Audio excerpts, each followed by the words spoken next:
God put me in a very interesting spot in life where he made hell my teacher. He made hell my teacher.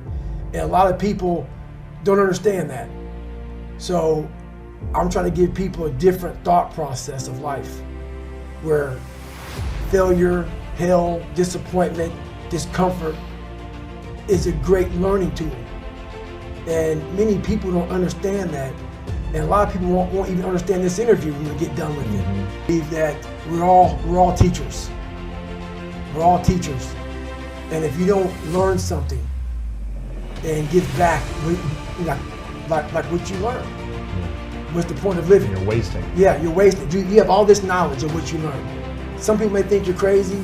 Some people may put a title on you, but it is those few people who are like, you know what, I need to hear that. I mean, I suffer from severe toxic stress, and that was one of the big reasons why I started. I had a learning disability. My focus in life was way off. I was afraid. I was afraid of everything.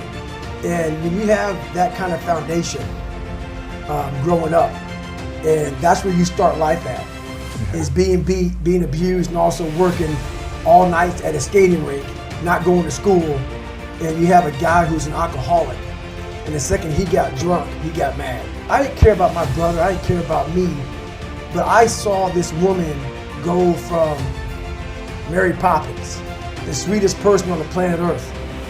And when you see your mom start to transform to a shell, to a person whose face becomes stoic, a person who has no emotion, and that changes a kid.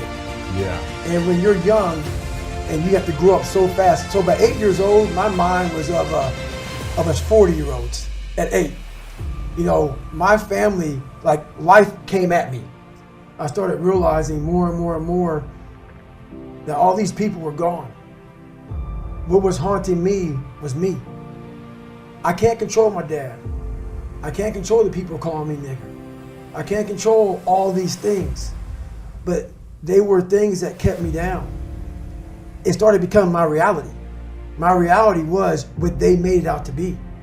And I became the most important conversation you'll ever have with your life, in your life, is when you have yourself. And my conversation was absolutely horrifying. But what I did as a young kid is I observed everybody.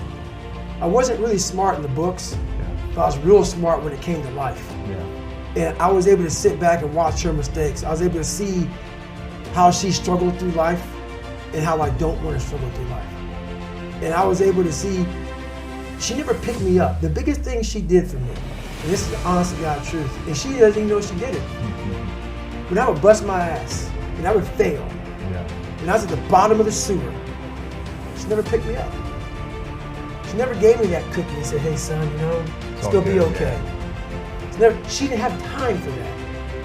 And sometimes she gets upset when I talk about my past because it paints her out to be not the best mom. If I had any kind of mom in that kind of environment, I would have never made it. Because she forced me, for every reason, she forced me to, you better figure this out, or you're gonna be a statistic.